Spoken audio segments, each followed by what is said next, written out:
Hello, my name is Ireland, and for my show off 3, I'm doing action potential in the refractory period.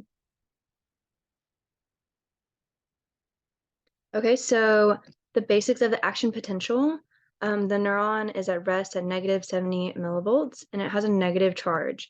So negative 70 way over here, right? And so the purpose of this is it's going to increase in positivity charge, and then it'll go back down to negative. So it doesn't really go positive over here. It's more of like a positive here. Like think of that as a number line.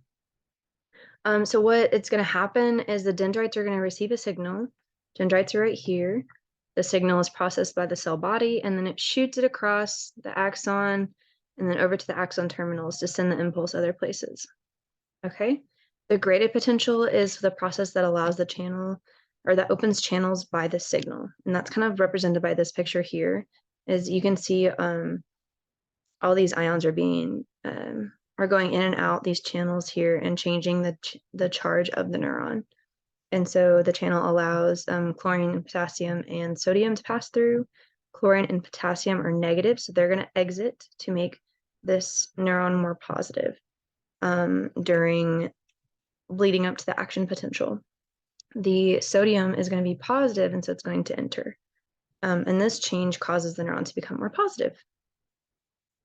The first steps of the action potential, I like to looking at this graph, it just really makes a good picture, is once the increasing positive charge hits negative 55, that is meaning the neuron is going through depolarization.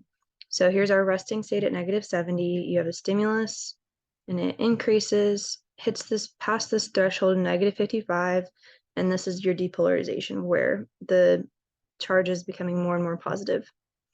And it's also like the loading zone. Action potential is when the signal is sent across the neurons out towards the terminal buttons. And so up here, it'll hit this action potential after it's depolarized and got such of a positive charge. And now the second half of the action potential is the impulse is sent through the neuron and it repolarizes. So after it's sent through the whole neuron out to the axon terminals, then it's going to repolarize. So this means it's kind of coming back down. So the channels are open, bringing in more of the chlorine and potassium and sending out the sodium. And this brings it back to a negative charge, more of a negative charge, and sending out the positive charge. And then once this happens, it can't just stop at negative 70 or the resting. It actually will kind of swing down. Okay, so swings down into hyperpolarization, which is this bottom portion right here. And the charge gets more and more negative, and it's going to be lower than the resting potential. Next, we have the refractory periods. So the refractory period, this is one of them on here.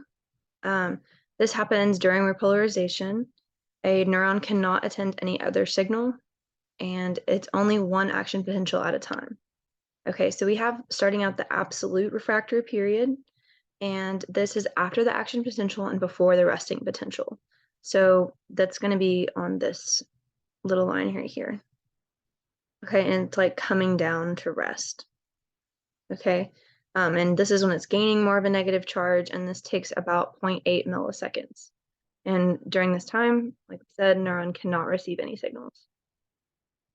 Then you have the other refractory period, which is this one, the relative refractory period, and it's part of the hyperpolarization, which is this underneath here, which is too much, okay, too negative. And so it's going to be below the resting state of negative 70 millivolts, and the neuron is going to be stimulated once it hits a certain point, and it will gain a positive charge to go back up to the resting state.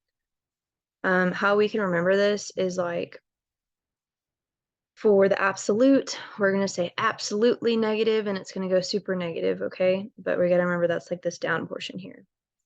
And then this one, relative refractory period, we can say like when you're seeing your relative, it's going to kind of gain a little positive charge. So it's happy to see your relatives.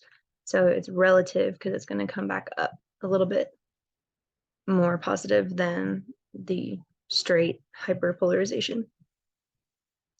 So that's kind of a short little explanation of it. Some things to remember about action potential is that it's all or nothing, And the two big numbers that we have to remember is negative 55 millivolts is the threshold, and negative 70 millivolts is the resting potential.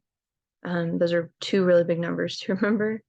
Then your main words here: resting potential, graded potential, depolarization, repolarization, hyperpolarization, absolute refractory period, and relative refractory period.